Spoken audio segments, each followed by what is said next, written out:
Coming to the point, how are the object implemented?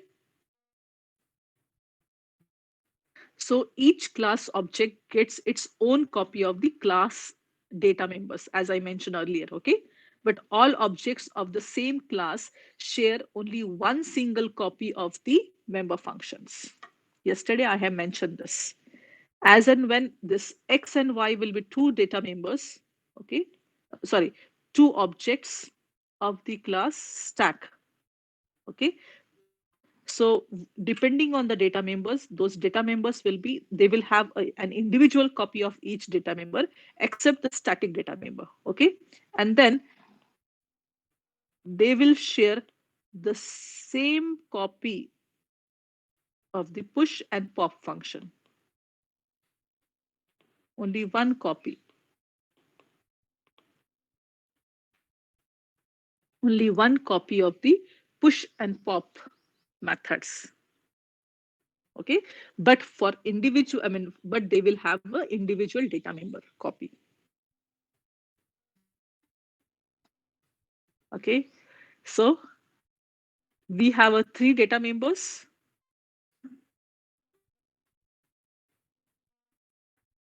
Size, top is a pointer, and data size. So X will have its own copy, Y will have its own copy, but push and pop will be, there will be only one copy of the push and pop method, and that will be shared by all the objects of that class.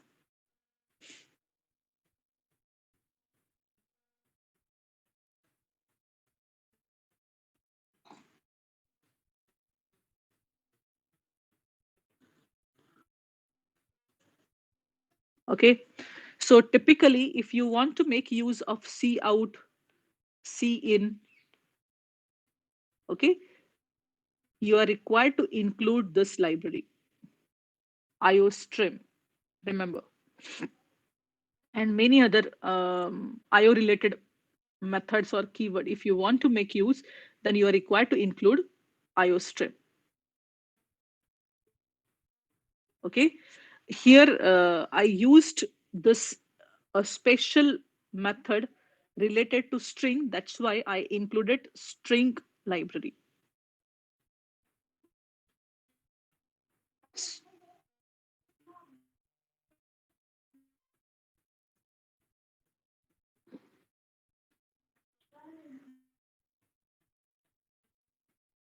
Okay,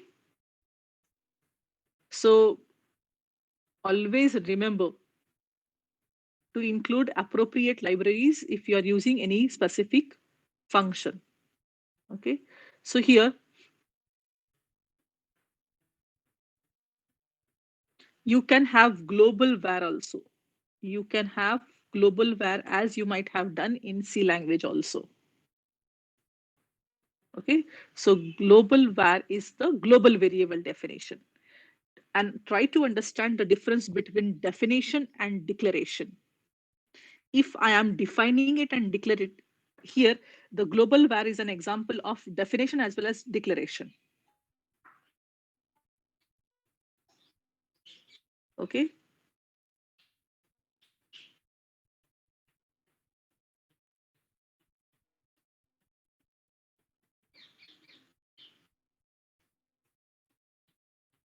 Now I am separating it out. This is an example. Here, I just declared, I just declared this variable. I declared this method, void reverse print. If I want to print a string in a reverse order. So this is just a declaration. Okay. If I am declaring any variable inside any method, main is also one method, okay, function, then it is called local variable. It is called local var.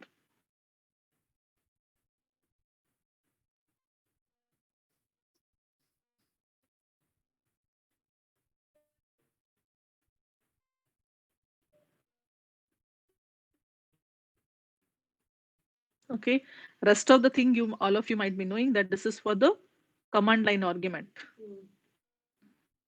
This is for the command line argument.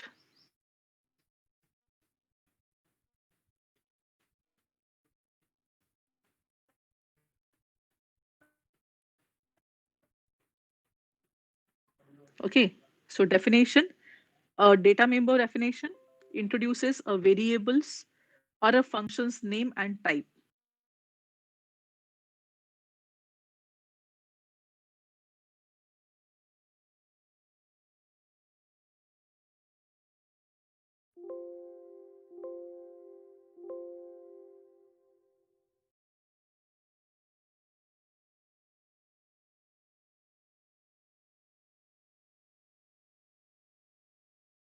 That signature word is used.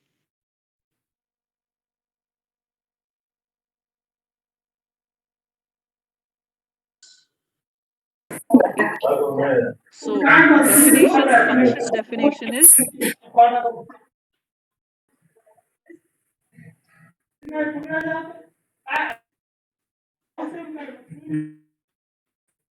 This is only for the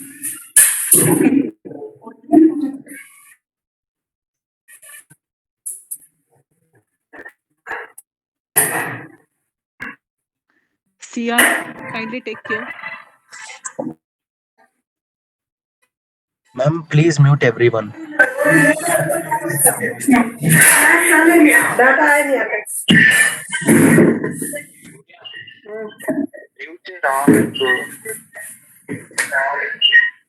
Then actually I am using iPad, so I don't have that option. But just give me a minute.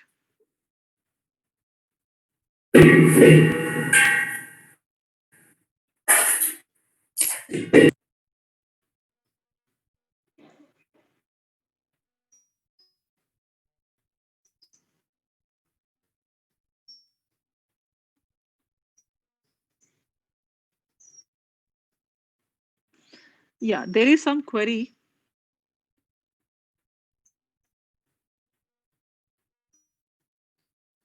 What is the using of namespace std? Okay, uh, I'm not sure whether Soumya has introduced you that day during the tutorial or not, but I mentioned her to me. Okay, let me. I will go back. So I hope everyone is clear about this definition part and the declaration part. Let me finish this, and then I will come to the namespace. Why we are using the namespace? Okay. Uh, how the external variables are linked and all this is, I hope this is being done in this DSPD. That is external variable and who will be responsible, which system software will be responsible for linking all these things. Sierra, can you confirm the same?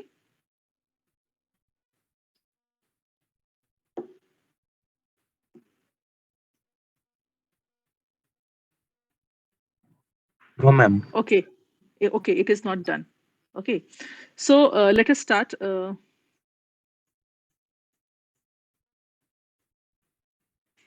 So one thing I want to mention here is that for the declaration, no memory allocation will be done. Only for the definition, memory allocation will be done. Okay. Now, assume that you are using multiple files while developing a project. Okay. Now, some methods might be defined in one file. Okay. And that method might be invoked in another method which is defined in another file. Okay, if it is in the same file, then there is no problem. Okay, but if there are multiple files, have you created multiple files for the same assignment in your DSPD1? Anyone? No. Okay, fine. But see, when I say when we work on the projects, generally it is big, right? Don't go for the very big project, but for managing our code nicely, systematically, to have a very structured code, there are few programming practices being practiced in So what, being a BTech computer students, I would also like all of you to follow those practices. Okay. So it will be easy for you in future also. So for that, what we generally do is there can be multiple files. Okay. So multiple files, uh, fine. I will switch to another application.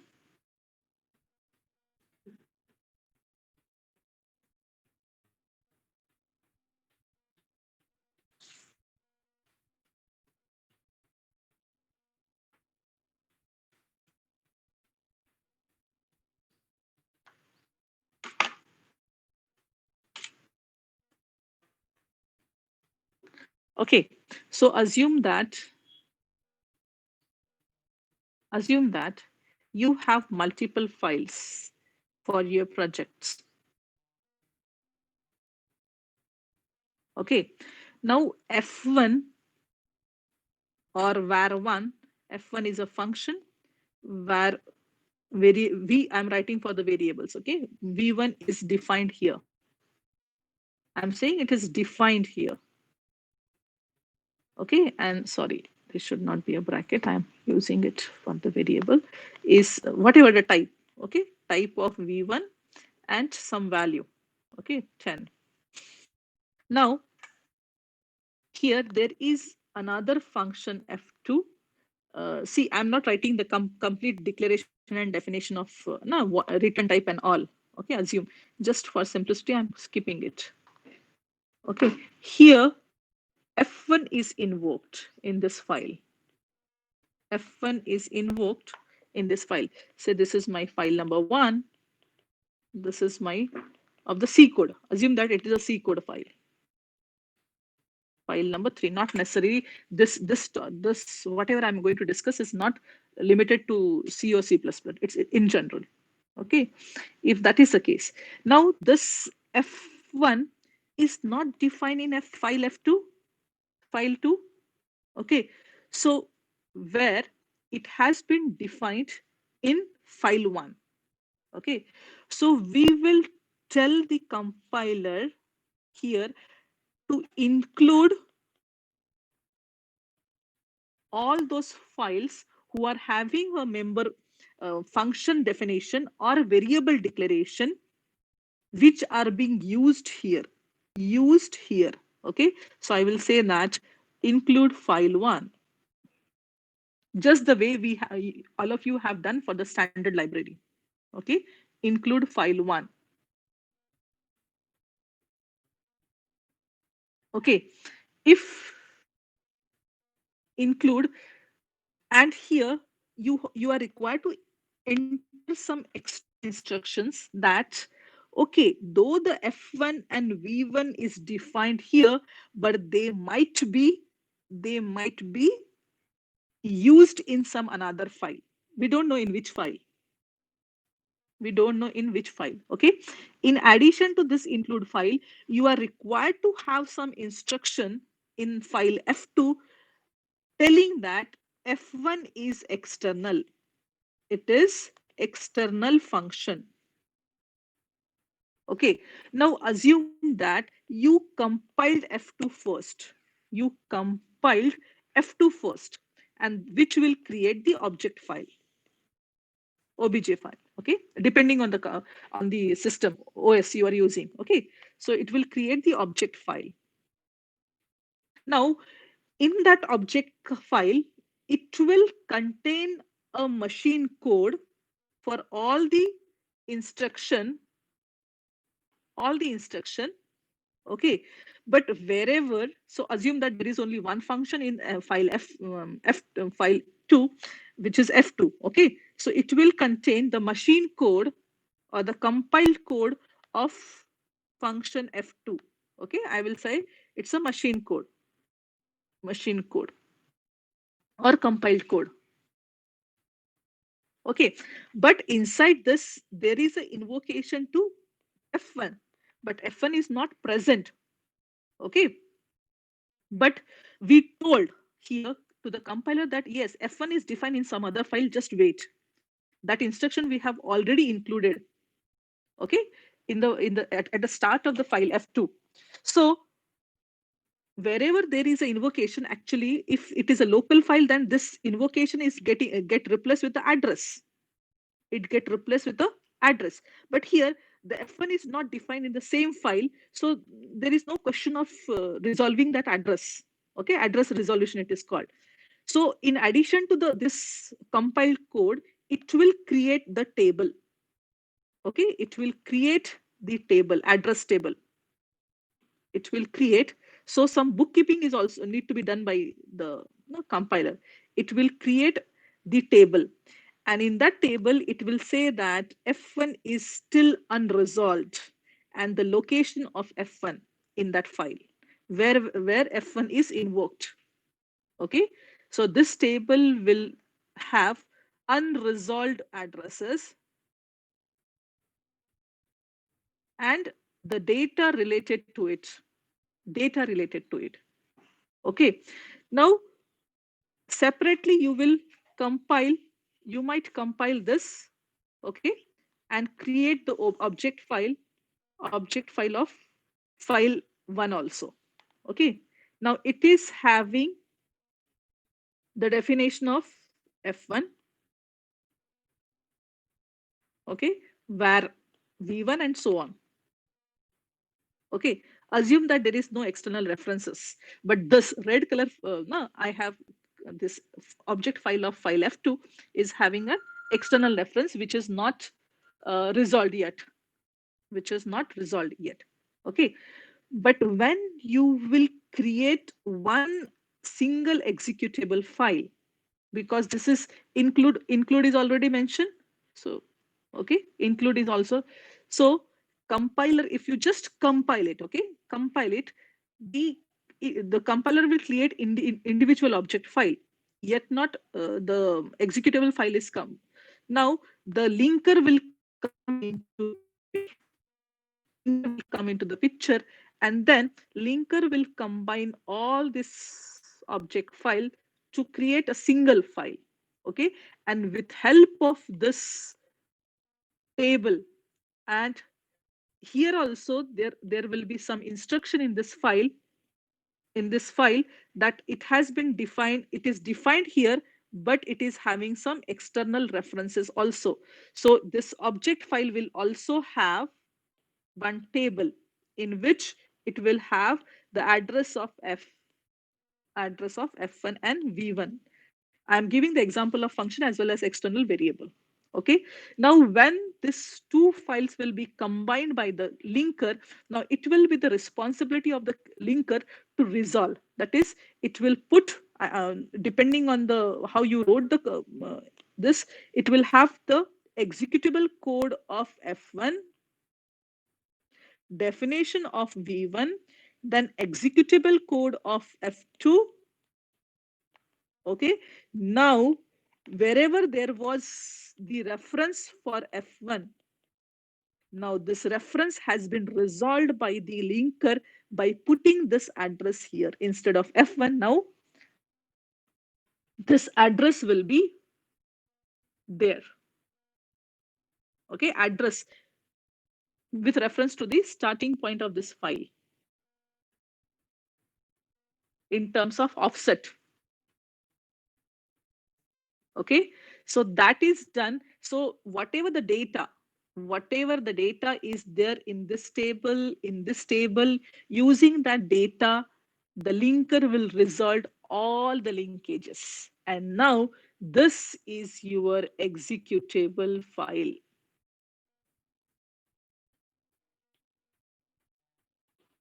It is ready for execution. It is ready for execution.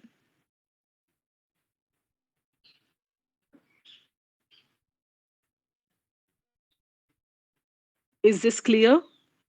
Compiler creates only object file. Okay, in between there are many processes. I mean, if you're using some hash define and all, then preprocessor will come into the picture. Okay, after the preprocessor, I'm assuming whatever I discuss right now.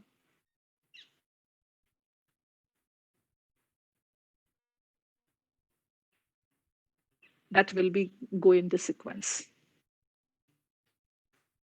All of you are with me?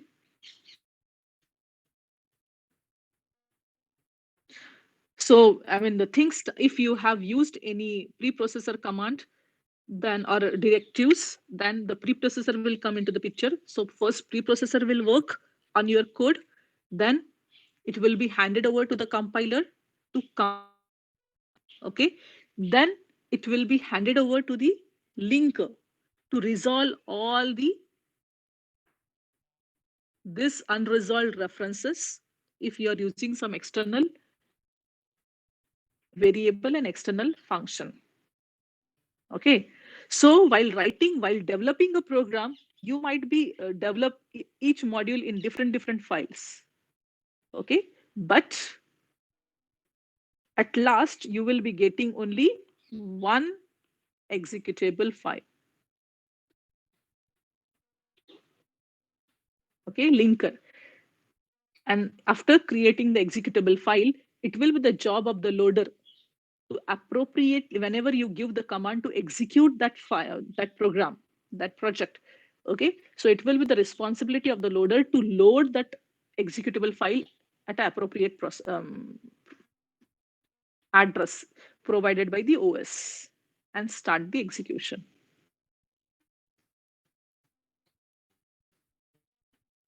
Okay, so when you will reach to the executable file, most of the external already defined external variable addresses and the externally defined methods, all those addresses will be resolved. Okay, this is about the static linking. Okay, this is about the static linking, that the linkages, such kind of linkages are resolved at compile time. It is called compile time.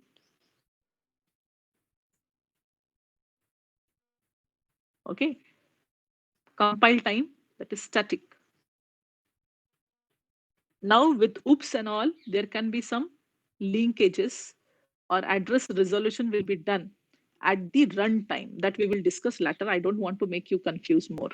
But right now I am restricting myself to static linking.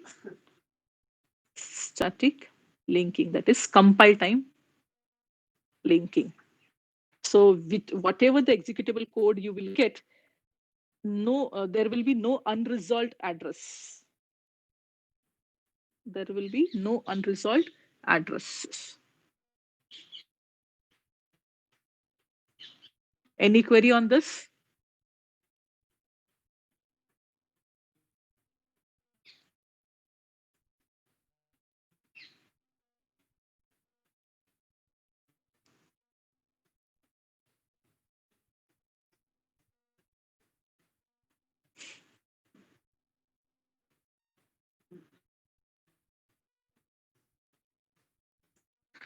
Still, there is a question, Jitin, about the unresolved address.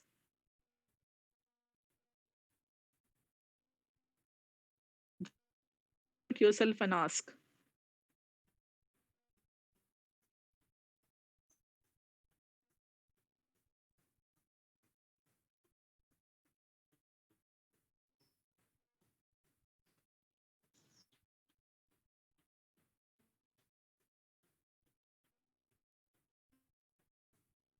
Yeah, yeah. I mean, I'm coming to the namespace. I will come to the namespace. Just give me.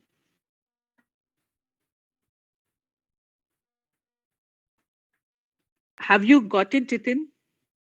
What is unresolved addresses?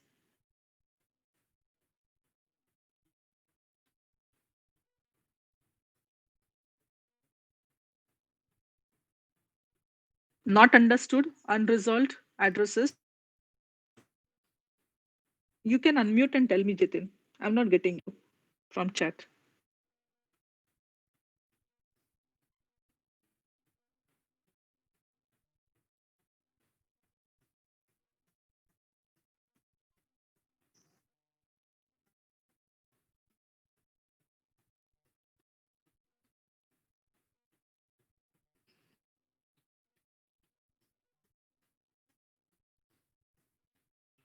Okay.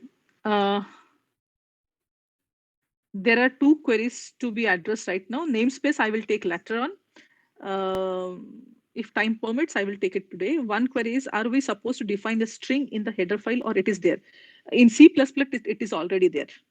Okay, string, all the operations, I mean, in C languages, you might have written your own code for, no, in in C also, there are few library functions which are used for the string length, I think, and so many. Okay, so it is already defined in the string header.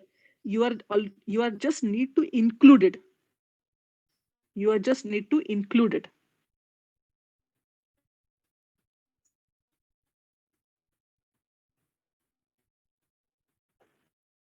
Okay, what is extern? Nitin is asking, what is extern? Extern is a keyword to define that this particular variable or a method is external to this file. Okay, might be defined in one file, sorry, might be declared in one file, declared and defined in one file, and might be used in another file. Okay, that is what extern, that is external variable or external function. So for declaring and defining this external variable, we make use of the extern keyword. Okay. Yeah. So here, Kaushal is asking, we use string.h. Fine. So in C++, the syntax is little bit different.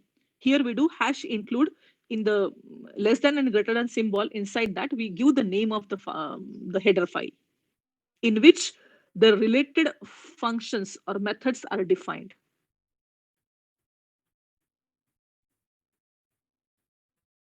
Okay, Nitin is saying, okay, fine, he got it. Now coming to the namespace. Okay, coming to the namespace.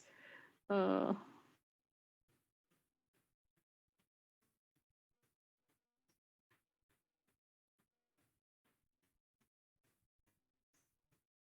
all of you can see my screen? No, just give me 1 minute. It's very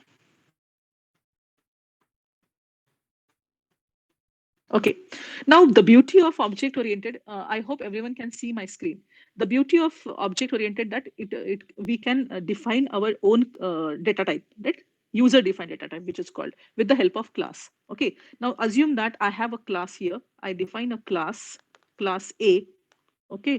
In class A, private data member is say int x, and public is say void f1. Okay, I can have class B. Inside the class B, again I can have, okay, here itself I will say class B private int x, public void f1.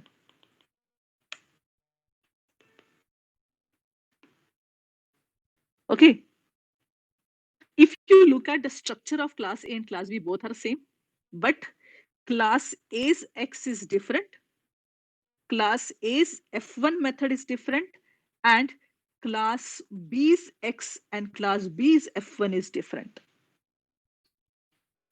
Okay, so in C language, without the class provision, okay, if when it comes to declaring the variables, it was very difficult to find the nomenclature for those variables and functions.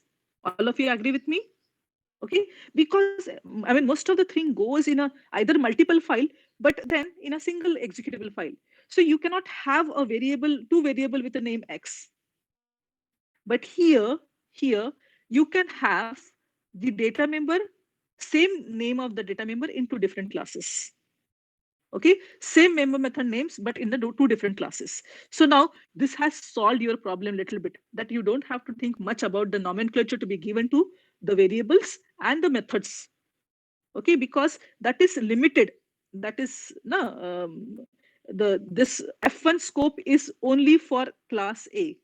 Okay, so whenever you will invoke F1 in association with, I mean to say that, say if I create an object of the class, say A1, okay, and if I say dot F1, it will automatically invoke A's F1.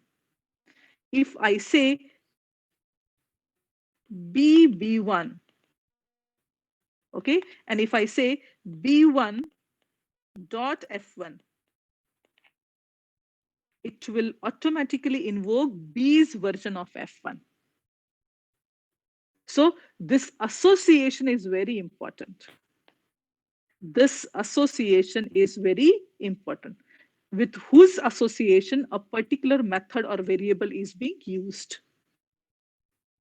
Data member is used. Okay, so it simplified our what we can say, our problem of giving a nomenclature to particular variable or member methods. Now there is a standard library. Okay, there is a standard library defined std, having lots many functions, having many, I mean, it is rich in the function set. Fine.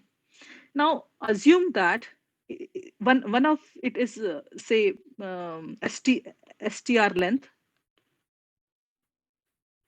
strlen. Okay, if there is one function, but now for your functionality, okay, this this is present in std library, in std library. Okay, so all the method names which are there in std, okay, which are there in std, you are telling the compiler using namespace.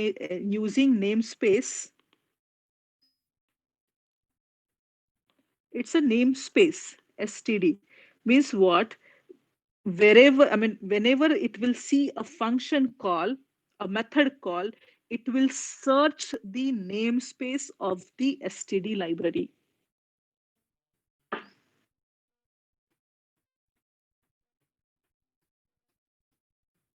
All of you are with me? Okay, space means what? This is the std library. Okay, whichever the methods name are there, it might be doing some kind of bookkeeping, and whenever you use any function here, cout, it will search for that in std. Okay, if you don't want to make use of this statement, instead of cout, i can write std's cout. In some of the book you will find this. In some of the book, just instead of only cout, they will write std cout, then they will skip this part. They will not write using namespace, because here explicitly you are telling that where to look for cout, where to look for the cout. Okay, you can create your own namespace also. Okay, if I create a namespace of my name, Miraz, okay, then I can say Miraz cout. If I overload this here, if I overload here or any another function, okay, I can say instead of looking for the stds, kindly make use of the newly given definition to cout, and that definition is given in Miraz library.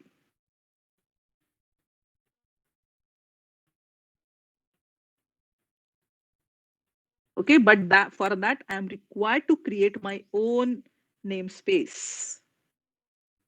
Okay, automatically compiler will not do anything for you. Okay, that I have to. So you can have your own namespace for a particular project. If you are handling multiple project and the functionality required for a similar kind of function is different, you can create your namespace for different project and define those functions in that namespace, which is more appropriate for you. I might have added few fancy things to see out, or some fun. I might have overloaded that see out here in my namespace. Right now, you people will not get what I mean to say by overloading and all.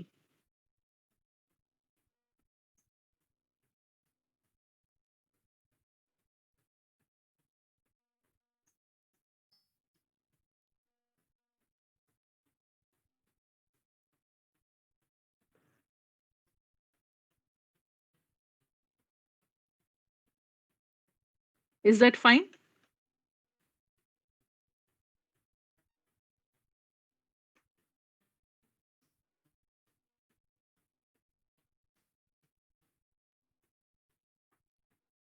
Yeah, how to create namespace that we will see towards in between somewhere. Okay, not now. Okay, in some of the book you will realize that every time they are using cout, they are saying std two colons and then cout. I think in the book I shared with you in detail, I think I'm not very sure. I have to check again. He used this type of this style of writing. It's a style of writing, right? Writing your code.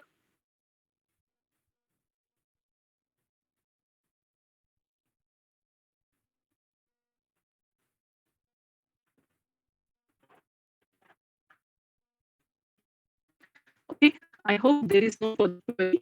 So I will end today's class over here. Okay. Tomorrow there is a holiday, but still I would like to engage class. So I see initially I would like to engage few extra classes so you people will be comfortable.